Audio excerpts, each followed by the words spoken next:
إن الحمد لله والصلاة والسلام على من لا نبي بعده أما بعد فأعوذ بالله من الشيطان الرجيم بسم الله الرحمن الرحيم اقرأ باسم ربك الذي خلق خلق الإنسان من علق قال في موضع آخر ظهر الفساد في البر والبحر بما كسبت أيدي الناس صدق الله العظيم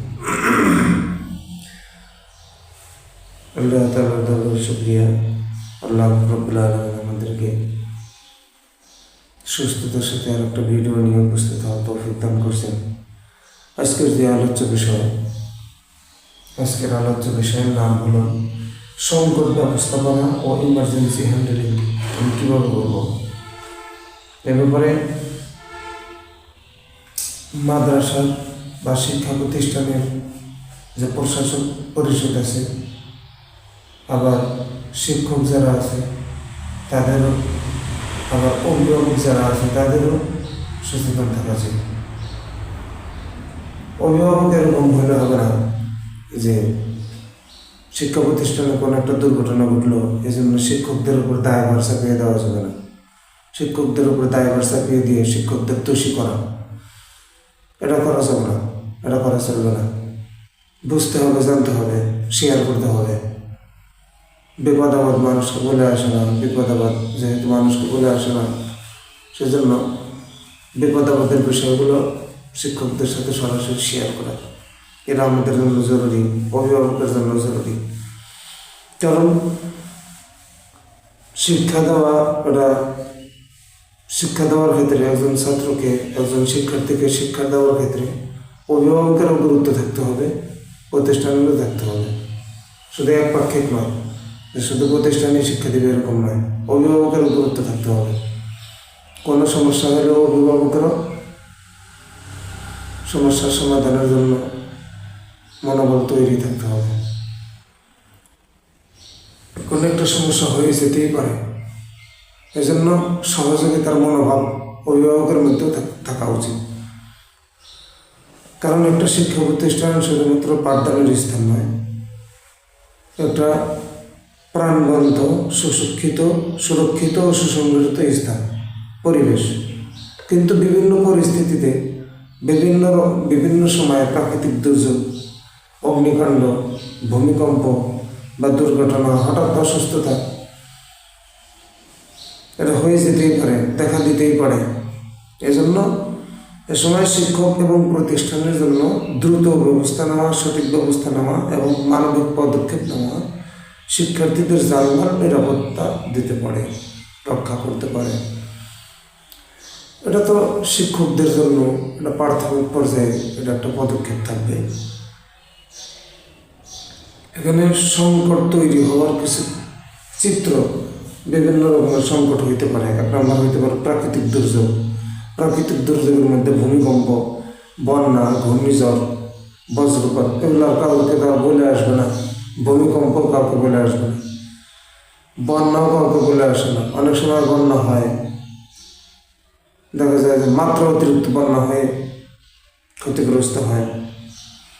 ঘূর্ণিঝড়, এটা অনেক সময় পূর্বাভাস ছাড়াই ঘূর্ণিঝড় হয়ে যায়। বজ্রপাত হয়, বজ্রপাতের অনেক সময় দেখা যায় পূর্বাভাস থাকে না, পূর্বাভাস ছাড়াই বজ্রপাত হয়ে যায়।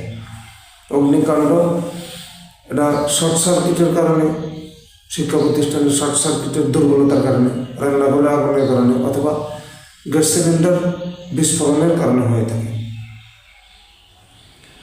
আর আরেকটা হলো দুর্ঘটনা বা হঠাৎ অসুস্থতা।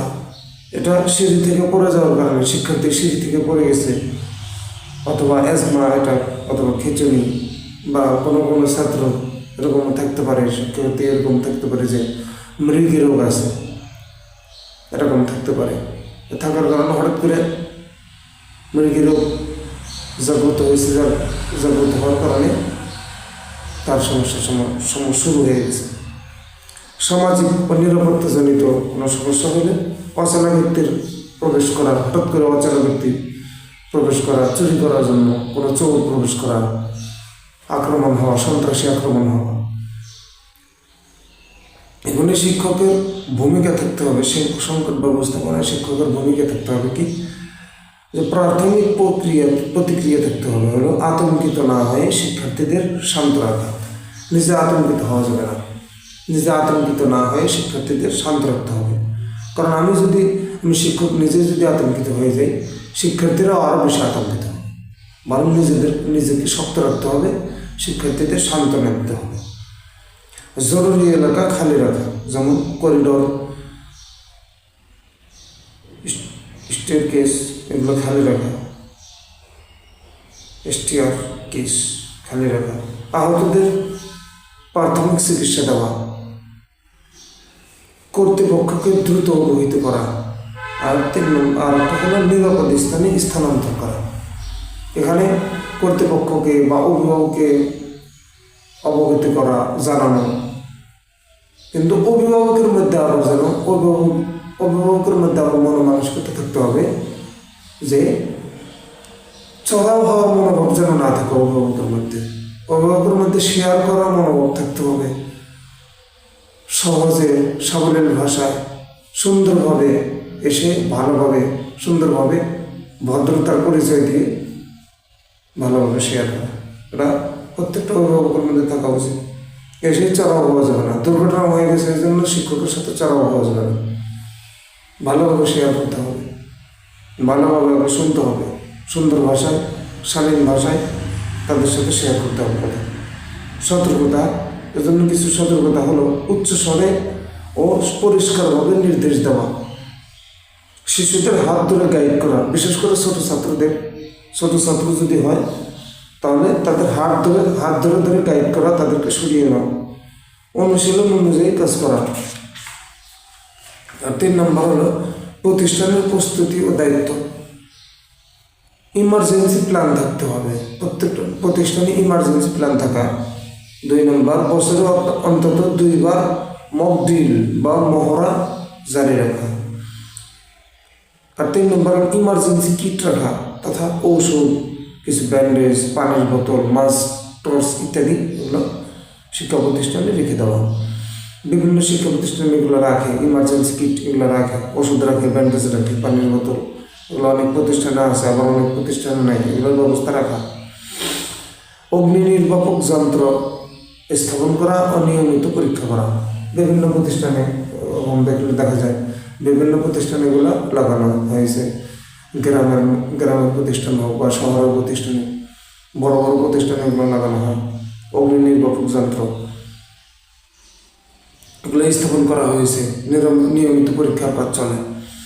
প্রত্যেক শ্রেণীকক্ষে বিকল্প বাইর হওয়ার পথের মানচিত্র, এক্সিট রুট ম্যাপ, বিকল্প বাইর হওয়ার পথের মানচিত্র রাখা, এক্সিট রুট ম্যাপ রাখা। রেজিস্টার যোগাযোগ ব্যবস্থা, যে অভিভাবকদের সাথে মোবাইল নাম্বার আপডেট রাখা, অভিভাবকদের সাথে যে যোগাযোগ রাখা হয় সেই মোবাইল নাম্বারটা আপডেট রাখা।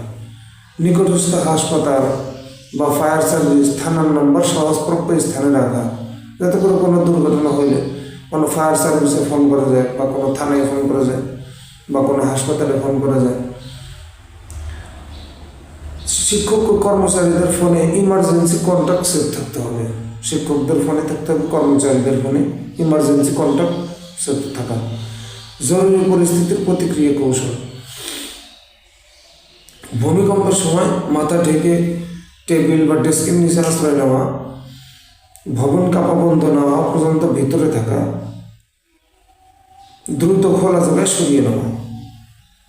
ভেতরে থাকা বা দ্রুত খোলা জায়গায় সরিয়ে নেওয়া, সকল শিক্ষার্থীদের দালান থেকে, বিল্ডিং থেকে সরিয়ে নেওয়া। আর অগ্নিকাণ্ডের সময় কী করতে হবে? অগ্নি এলাকা থেকে দ্রুত শিক্ষার্থীদের সরিয়ে নেওয়া, লিফট ব্যবহার না করা, নাক মুখ ডেকে নিচে হয়ে চলা, আগুন নেভানোর প্রাথমিক চেষ্টা থাকা, যেমন অগ্নি নির্বাপক যন্ত্র এটা ব্যবহার করা, অসুস্থ বা দুর্ঘটনার সময় প্রাথমিক চিকিৎসা দেওয়া, আর প্রয়োজন হলে হাসপাতালে নিয়ে যাওয়া। আর রেজিস্টার অনুযায়ী অভিভাবকদের দ্রুত অবহিত করা। আর একটা কথা আগেও বলছি, অভিভাবকদের চড়াও হওয়ার মনোভাব যেন না থাকে। অভিভাবক শান্ত থাকতে হবে। কিছু হইলে শিক্ষকদের উপর চড়াও হওয়া যাবে না, এটা করা যাবে না, এটা কখনো করা যাবে না। অভিভাবকদের মধ্যেও শান্ত হওয়ার মনোভাব থাকতে হবে। অনেক অভিভাবক আছে যারা না বুঝে, না শুনে, কথা না শেয়ার করি, কথাগুলো শেয়ার না করি শিক্ষকদের সাথে চড়াও হয়ে যায়, শিক্ষকদের উপর চড়াও হয়। এটা করা উচিত না। ৫ নম্বর, শিক্ষক ও কর্মীদের প্রশিক্ষণ দেওয়া। সকল শিক্ষককে প্রাথমিক চিকিৎসা ও ফায়ার সেফটি ট্রেনিং দেওয়া, এটা সকল শিক্ষকের জানা থাকা উচিত।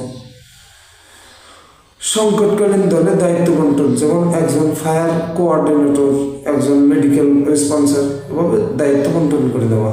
নবনিযুক্ত শিক্ষকদের সংকট ব্যবস্থাপনা গাইড করা, তাদেরকে গাইড করতে হবে। আর ৬ নম্বর হলো শিক্ষার্থীদের প্রস্তুত করা। শিক্ষার্থীদেরও কিছু শিখতে হবে, তাদের সংকটকালীন আচরণ শেখানো, যে কোনো শিক্ষা প্রতিষ্ঠানে হঠাৎ করে কোনো রকমের সংকট হইলে তারা কীভাবে মোকাবেলা করবে, প্রাথমিক কিছু জ্ঞান তাদেরকে দেওয়া।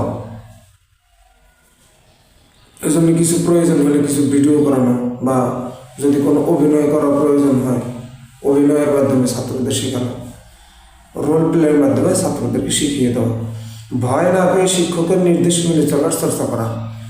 শিক্ষকের একজন শিক্ষার্থীর যেন ভয় না পেয়ে যে শিক্ষকের যেন নির্দেশনা মেনে চলার মনোভাব যেন শিক্ষার্থীর মধ্যে তৈরি হয়, এই জন্য তাদেরকে অনুশীলন করা, তাদেরকে এ ব্যাপারে নির্দেশ দেওয়া। বয়সন্ধিকালীন শিক্ষার্থীদের জন্য বিশেষ নেতৃত্ব ও সাপোর্ট ট্রেনিং দেওয়া। যারা একটু বয়সে বড় আছে তাদের মধ্যে নেতৃত্ব বন্টন করা, তারা যেন নেতৃত্ব দিয়ে কাজটাকে সহজ করে নেয়। সংকট বা বিপর্যয় কখন আসবে কেউ জানে না, তাই প্রস্তুতি ও সচেতনতা, এই দুটি একজন শিক্ষক ও প্রতিষ্ঠানের জন্য সেরা অস্ত্র। শিক্ষার্থীদের জীবনের নিরাপত্তা শুধু প্রশাসনের দায়িত্ব নয়, এটি প্রতিটি শিক্ষকের নৈতিক ও মানবিক দায়িত্ব। আবার যেহেতু অবগত করার মাধ্যমে আবার অভিভাবকের দায়িত্ব এসে পড়ে। শুরুতে একটা কথা বললাম যে অভিভাবক যেন আবার এরকম না হয় যে অভিভাবকের মধ্যে চড়াও হওয়ার মনোভাব, এটা থাকা যাবে না। প্রত্যেকটা অভিভাবকের মধ্যে এই বুঝ থাকতে হবে যে দুর্ঘটনা কাউকে বলে আসে না, কোনো সমস্যা কাউকে বলে আসে না। কী সমস্যা হলো আগে শিক্ষকদের সাথে শেয়ার করি, এটা আগে শিখতে হবে। তো আজকের ভিডিওটা অভিভাবক এবং শিক্ষক পরিষদ এবং প্রশাসনিক পরিষদ সকলের জন্যই ছিল। ইনশাআল্লাহ দেখা হবে পরবর্তী কোনো ভিডিওতে। এজন্য সবাই ভালো থাকবেন, সুস্থ থাকবেন, নিজেও ভিডিওটা দেখবেন, আর একজনের সাথে শেয়ার করে দেবেন, ছাত্রদের অভিভাবকদের সাথেও শেয়ার করে দেবেন। আসসালামু আলাইকুম ওয়া রাহমাতুল্লাহি ওয়া বারাকাতুহু।